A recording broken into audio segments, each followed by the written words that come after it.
is all about the prophetic message from the man of God, Prophet TB Joshua. And I believe that this cassette that we're going to play to your view will go a long way to educate the whole world and viewers all over the world the importance of prophetic message and the need to adhere strictly to whatever prophetic message has been given to us by the man of God. So once again, let us stay tuned and watch how the prophecy came to be during that service day.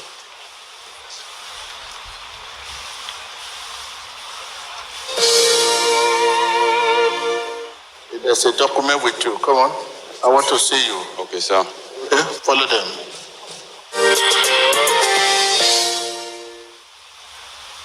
That was short and straight to the point. And don't let us forget the last statement the man of God made after the prophetic message was given. He said, wait, I want to see you. And as you know, that Prophet TB Joshua always does a follow-up on every single prophecy he gives to the people. So as he said during that prophetic message, wait and see me. After the service, he put a call through and asked after the same brother he had prophesied to, and said we should bring the brother to him because he's seen an attack. So he said the evangelist to look for the brother, but unfortunately we could not find the brother in the church that service day. We looked all around but could not find him. So the brother is here in our midst this morning. I would want to hear from him why he's here today. So you're very much welcome, sir. Please tell us your name and why you're here today. Emmanuel.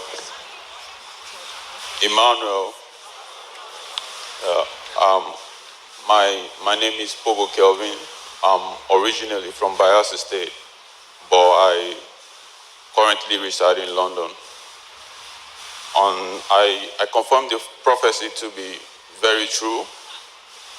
The last time I visited SCOAN was on the 6th of October 2019, and Prophet actually walked towards to where I was sitting, and he said to me that I have a document in my pocket. Yeah, that's very correct. And on that fateful day, the only thing I had in my pocket was my international passport. And he said he wants to see me.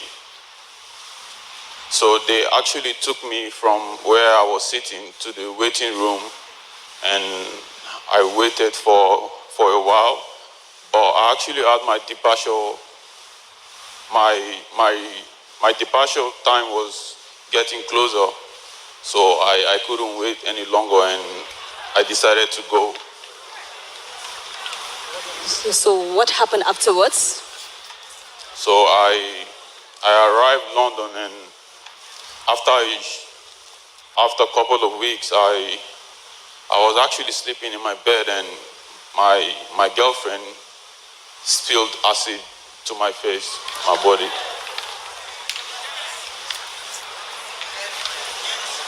Okay, so we have just heard from the brother. On the left-hand side of the screen, we're watching right there, was the very day the man of God, Prophet TB Joshua, gave him that prophetic message. After the prophecy was given, as a follow-up to what the man of God said, that I want to see you, wait and see me. After the service, the man of God asked after the brother, because he said he was seeing an attack. That was the reason he asked the brother to wait and see him. As you know that God Almighty will never withhold anything from his prophet and his anointed one. But the evangelist looked all around for the brother in the church premises that day, but unfortunately, it was nowhere to be found. So, and the brother is right here explaining to us the reason why he left the church that day. According to him, the fact that his departure was very close overruled the counsel and the prophetic message that the man of God gave to him to wait. And he's now explaining to us what actually happened when he got back to UK, his base. I believe this was actually the reason Senior Prophet TB Joshua wanted to see me, but because I was getting closer to my departure time, I couldn't wait and I had to go. So the man is just repeating to us again what happened that day, the reason why he could not wait. and obeyed the instruction of the man of God that he should make sure he waited to see him after the service. He said his departure was getting close, so that one completely overruled the fact that he has been told to wait.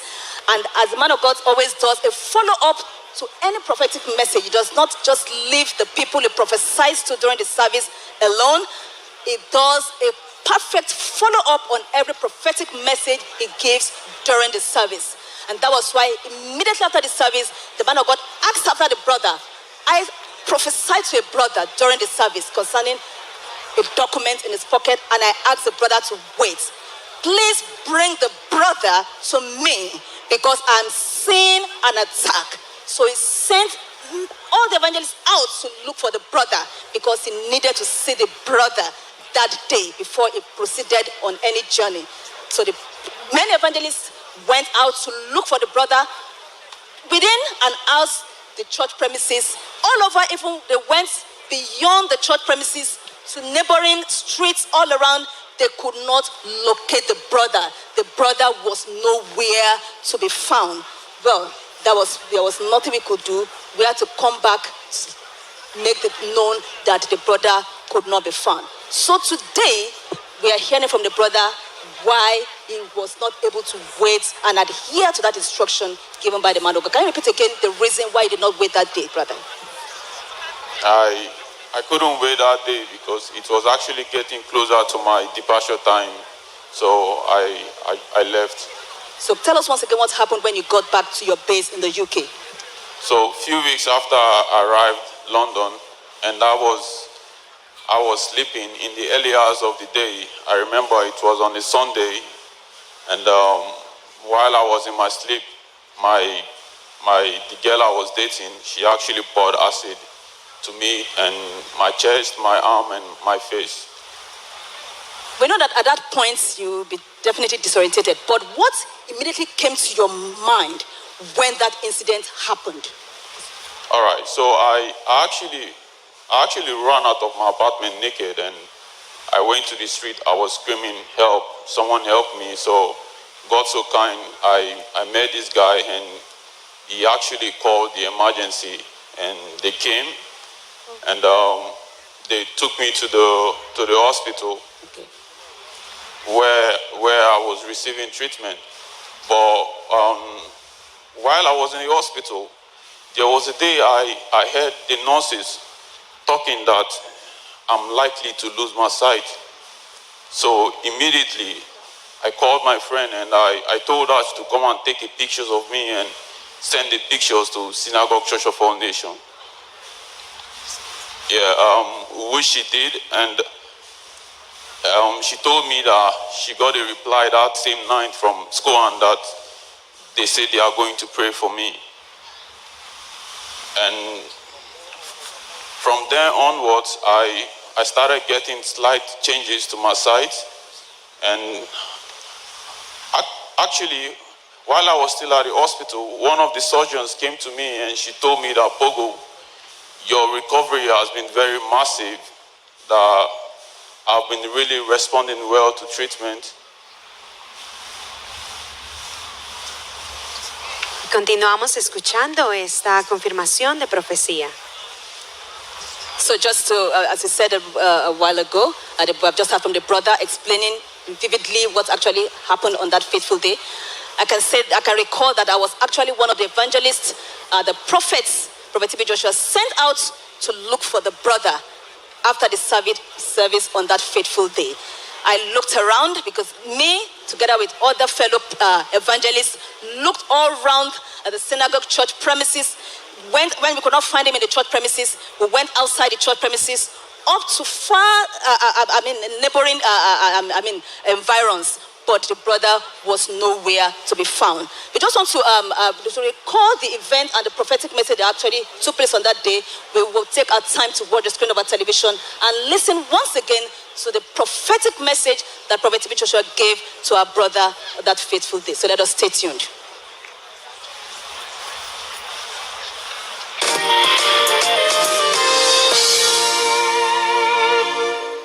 There's a document with you. Come on. I want to see you. Okay, sir. Okay? Follow them.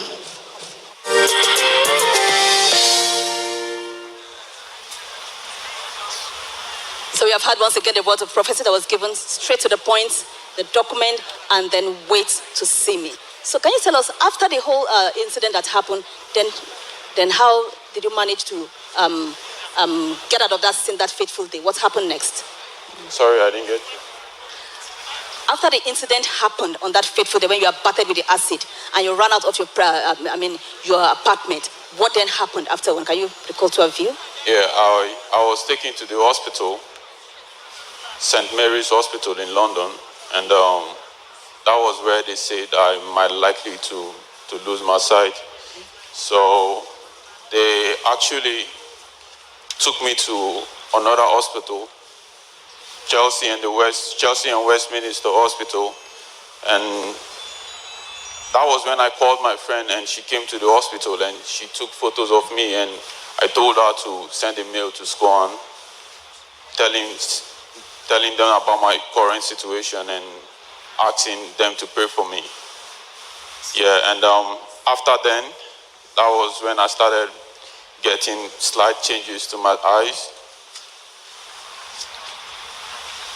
So just we heard from the brother that when all hope was lost and it was in severe pains, the only thing he could do then was to beckon on a friend to do him a favor by sending an email explaining the condition he was in to the man of God, Prophet T.B. Joshua. So can you explain to us then the document we're seeing? Maybe that's what you're talking about. What is the document, the write-up you're seeing right there on the board? Okay, this was before I went through the skin graft to my face and my chest and my arm, and this is after the surgery. And we are seeing a document, a letter there. Can you explain to us what that email was all about? We're seeing an email right there. What is the email all about? This is actually the email that my friend sent. Yeah, his name is Tami Taria. Yeah, he actually sent it to SCOAN. Yeah, immediately I started getting the improvement to my eyes. And for all the surgeries, I went through multiple surgeries, and for all the surgeries that I went through, because I have my synagogue sticker, so whenever I'm going to the theater, I just ask the nurses that when they put me to sleep, they should just try to keep it like very close to me. We have heard from the brother explaining the documents we've seen. That was a very message that the friend sent on his behalf that day to Prophet T.B. Joshua to explain the critical condition he was in that fateful day. And we've just heard from the brother that it was after that email document was sent. And can you tell us what happened immediately after the document was sent to Prophet T.B. Joshua and the comments from your doctors right there? Yeah, and a few days after the email was sent, I met one of the surgeons. She came to my ward and she told me, Pogo, your healing has been very massive. To be very honest with you, we actually thought you were going to lose your sight. But I didn't lose my sight, although it's a bit blurry, but I can see.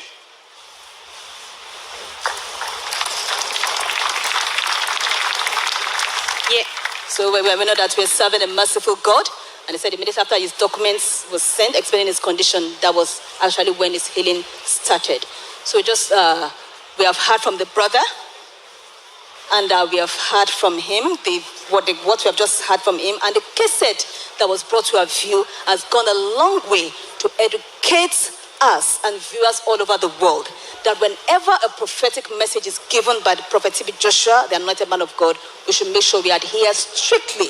We know that the man of God has to see many, many people, millions of people during the service. And there's no way he can give all the message during that service day because he has to attend to many, many people.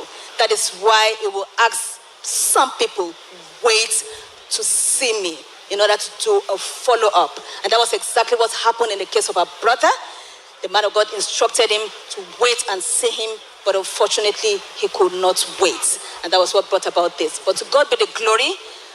As a merciful God, we thank God he has made it possible for our brother to be alive today, purposely to educate the world of the need and importance of prophetic message. And we just want to assure our brother that after today's service, you should make sure you wait to see the man of God. The man of God will definitely see you after the service. So just lastly, we want to hear from our brother his advice to the whole world. My advice is, whenever you get a chance to meet the senior man of God, Prophet TB Joshua, and he asks you to wait, regardless of where you want to be, who you want to see, I think it's perfect for you to just try to exercise patience and wait.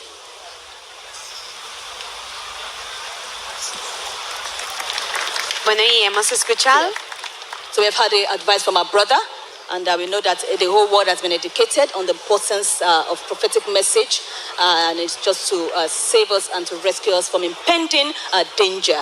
We give glory to God as a merciful God. We serve a merciful God, a merciful Father, and we are once again passing on the message of the man of God, Prophet TB Joshua, to you, that indeed he has instructed us to tell you that he will see you after the service, and we know all is well. Thank you very much. Y en este momento estamos escuchando la experiencia y la confirmación de profecía de este hombre para que podamos entender que cuando seguimos la instrucción en justicia hay bendición. Este hombre estuvo en la sinagoga Iglesia de Todas las Naciones, donde recibió un mensaje profético del hombre de Dios, quien le dijo que quería verle.